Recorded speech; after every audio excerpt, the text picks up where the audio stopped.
White-tailed eagle. The dangerous part isn't the water, it's how empty it looks. You scan the surface, nothing breaks it. No movement, no signal. It feels stable, like nothing is happening. And that's the mistake. This is a white-tailed eagle, a predator that survives by controlling the space above water. It doesn't hunt immediately, it waits. Wide circles, slow adjustments. Height maintained just enough to see everything without being seen. Then something changes. A flicker below, a shift in reflection. A small mistake made at the surface.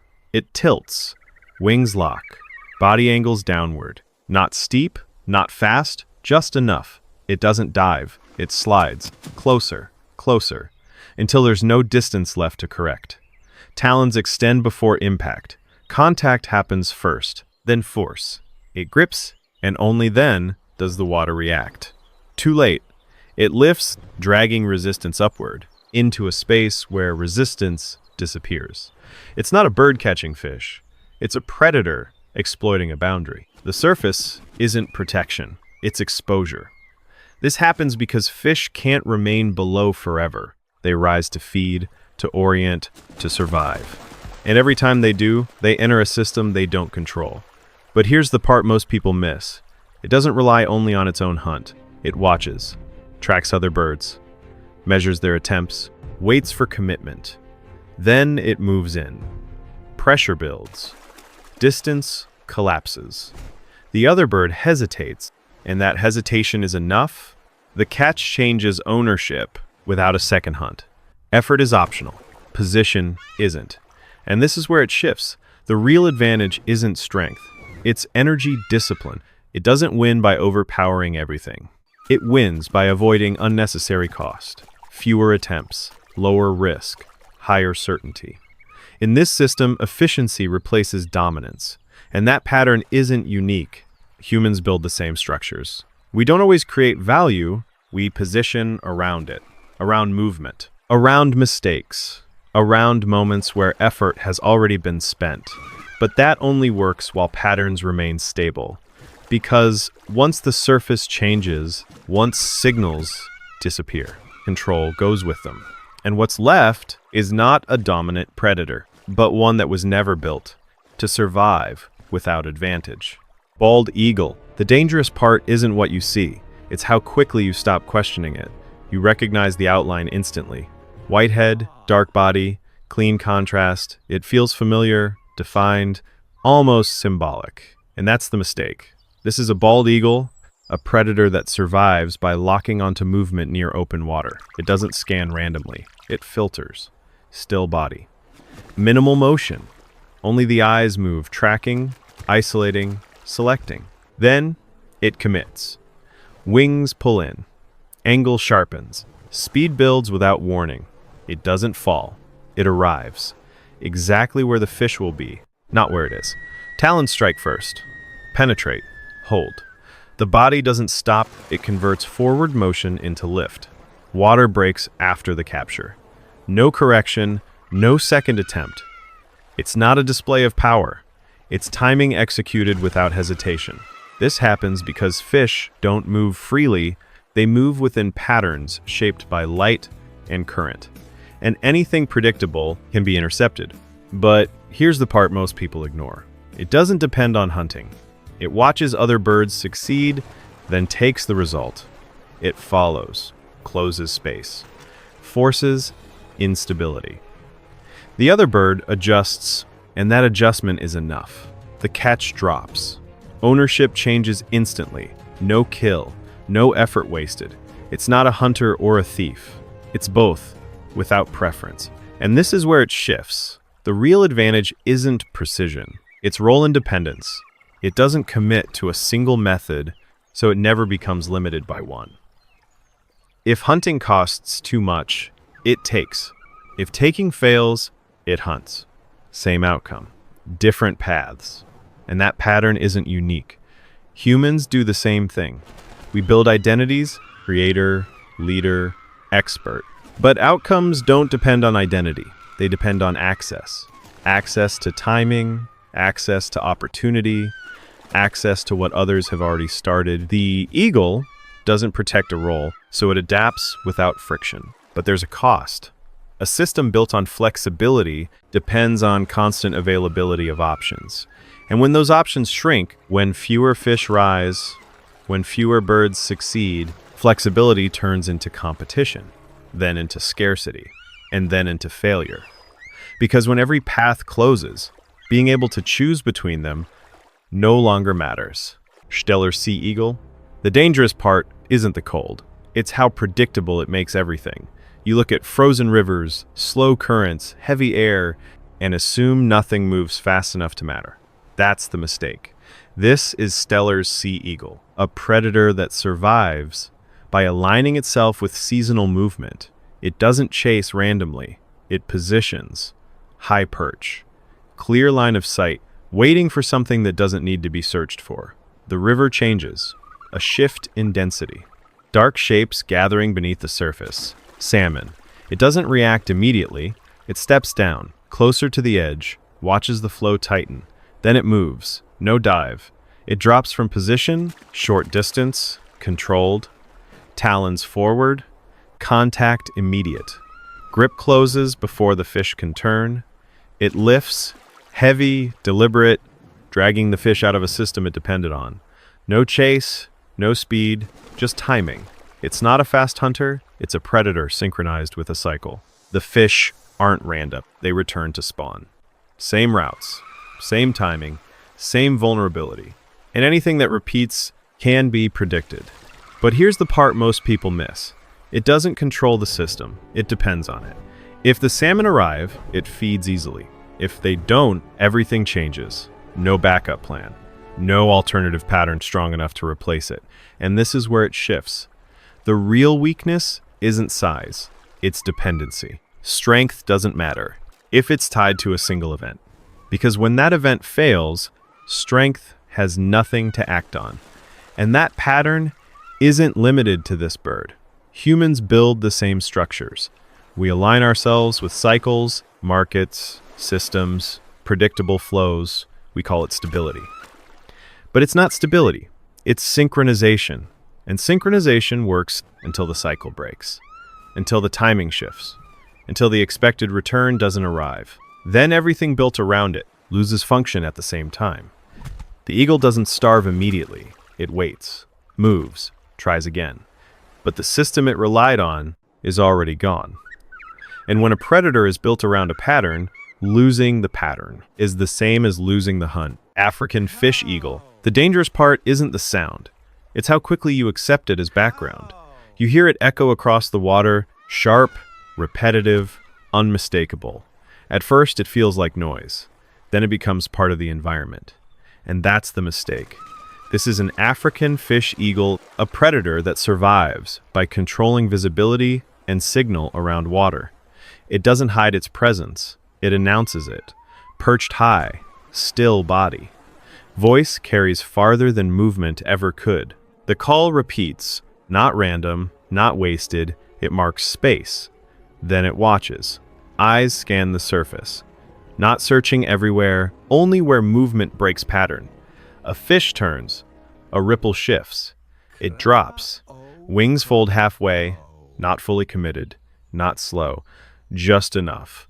It descends in a controlled line, talons forward, before the water reacts. Contact. Grip. Lift follows instantly.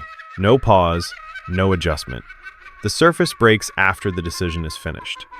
It's not hunting in silence. It's hunting inside a system it has already defined. The sound wasn't decoration.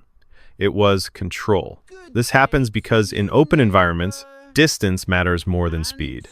And anything that claims distance early reduces competition before it begins. But here's the part most people miss. The call isn't just for prey. It's for everything else. Other predators hear it, measure it, avoid crossing into it. Conflict is prevented before it needs to happen. Energy is saved before it needs to be spent. And this is where it shifts. The real advantage isn't the hunt, it's pre-selection. Most outcomes are decided before movement even starts. The eagle doesn't win by fighting, it wins by reducing the number of fights available. And that pattern isn't limited to this bird. Humans build the same systems, reputation, signals, presence, not to prove strength, but to remove the need to use it, to make others hesitate, to make options disappear before they're taken. But there's a cost. Signals only work while they are believed. If they fade, if they are ignored, the system collapses instantly.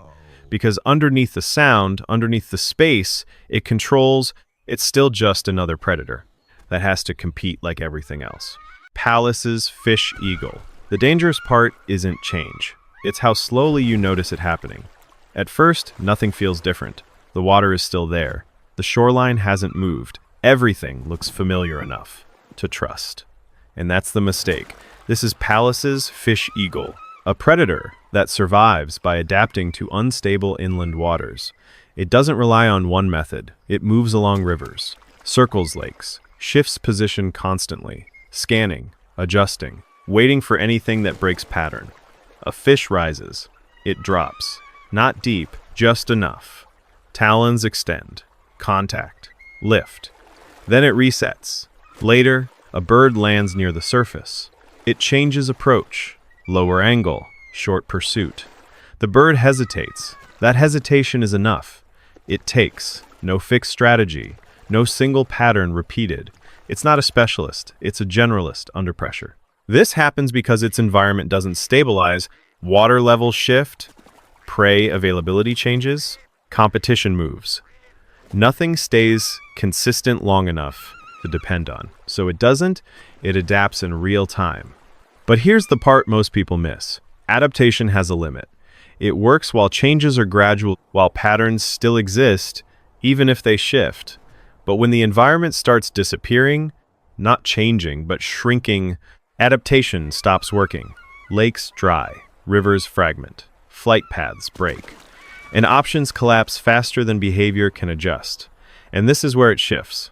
The real problem isn't that it can't adapt. It's that there's nothing left to adapt to. Flexibility depends on having choices. Remove the choices, and flexibility becomes useless.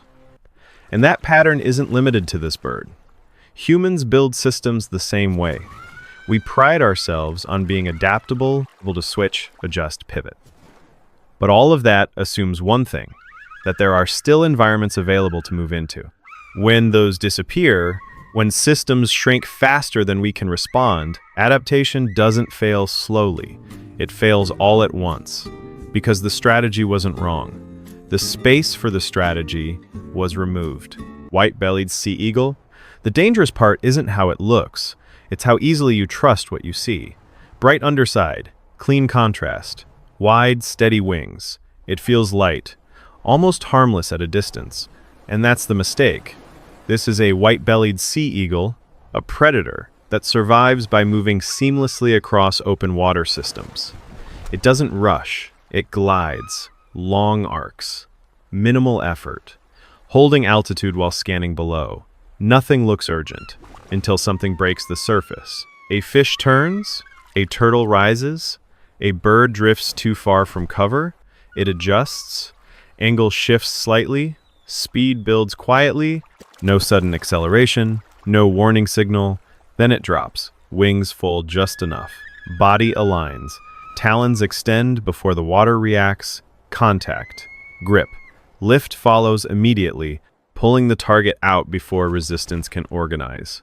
No struggle at the surface, no second chance. It's not a graceful flyer, it's a low-signal predator. Everything about it reduces detection. This happens because, in open environments, the first sign of danger is usually the last. And anything that delays that signal creates advantage. But here's the part most people miss. It doesn't belong to one place. Sea, river, estuary, inland water. It moves between them without changing strategy. Same pattern, different environments, no reset required. And this is where it shifts. The real advantage isn't adaptation, it's portability. It doesn't adapt to environments. It carries a system that works across them. No dependency on a single condition, no reliance on one type of prey, just repeatable execution. And that pattern isn't limited to this bird. Humans often do the opposite. We tie ourselves to places, specific roles, specific systems, specific contexts. We call that stability, but it's not, it's attachment. Because when the environment changes, when the system shifts, everything tied to it becomes fragile. The eagle avoids that. It doesn't need the environment to stay the same because its method doesn't depend on it. But even that has limits. Because if every environment begins to degrade, if every system becomes unstable, then portability stops being an advantage. And survival becomes a question with fewer and fewer answers available. Sanford's Sea Eagle. The dangerous part isn't the forest. It's how much you think it hides. Dense canopy, broken light, limited visibility. You assume nothing can move efficiently here. That space is too tight, too obstructed, and that's the mistake. This is Sanford's Sea Eagle, a predator that survives by compressing its hunt into restricted space. It doesn't rely on open sky. It works inside gaps. Short flights, sharp turns, controlled movement between trees. No wide circles, no long glide. It waits near edges, where forest meets water. Still, watching. A bird crosses low. A reptile shifts near the surface. It moves, not fast, just precise. Wings adjust mid-flight. Angles tighten. Distance closes before the target fully reacts. Contact. Grip. No extended chase. No wasted motion. It finishes inside the space available. It's not a sea eagle built for openness. It's a predator redesigned for constraint. This happens because its environment doesn't allow expansion. Flight paths are broken, sightlines are short, opportunities appear briefly, so it reduces everything. Less distance, less time, less exposure. But here's the part most people miss. It doesn't need to dominate the sky. It only needs to control small, repeatable zones. Pockets of space where outcomes can be predicted. It hunts inside those pockets again and again. And this is where it shifts. The real advantage isn't size. It's precision under limitation. It doesn't try to overcome the environment. It reshapes its behavior to fit inside it. No excess, no reliance on scale. Just controlled execution within boundaries. And that pattern isn't limited to this bird. Humans often believe scale equals power. More space, more reach, more expansion. But in constrained systems, that fails. Because complexity increases, control decreases. The eagle avoids that. It operates where variables are limited, where outcomes can still be managed. But there's a cost. A system built for constraint cannot easily expand. It becomes efficient, but not flexible. And if the environment shifts beyond those limits, if the pockets disappear, then precision has nowhere to operate. Because a system designed for small spaces cannot suddenly survive in a world that no longer has them. Madagascar fish eagle. The dangerous part isn't that something disappears. It's that nothing seems wrong while it's happening. You look at the water, it's still there. Trees still stand. Life still moves. Nothing signals collapse. And that's the mistake. This is the Madagascar fish eagle, a predator that survives by depending on isolated freshwater systems. It doesn't move far. Short flights, defined territory, returning to the same stretches of water again and again.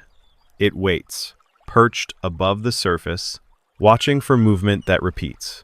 A fish rises, it drops. Controlled descent, no excess speed. Talons extend before the surface reacts. Contact, grip. Lift follows, pulling the fish into air before resistance can build. The system works. Repeatable, predictable, stable at least from the outside.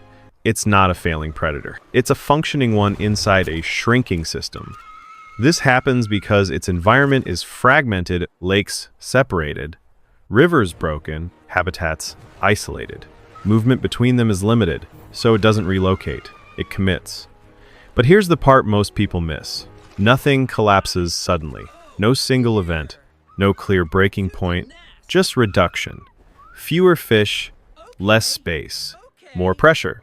And each change is small enough to ignore. Until it isn't. And this is where it shifts. The real problem isn't that it can't hunt. It's that the system it hunts in is disappearing quietly. No adaptation fixes absence. No strategy replaces something that is no longer there. And that pattern isn't limited to this bird. Humans expect failure to be visible, loud, obvious, undeniable. But most systems don't fail that way. They degrade, slowly, silently, without urgency, until function drops below survival, and by the time it's recognized, there's nothing left to stabilize. The eagle doesn't change behavior immediately. It keeps hunting, keeps returning, keeps repeating what used to work. Because from inside the system, it still looks intact. But it isn't. And when a system disappears gradually, the last thing to vanish is the illusion that it's still there.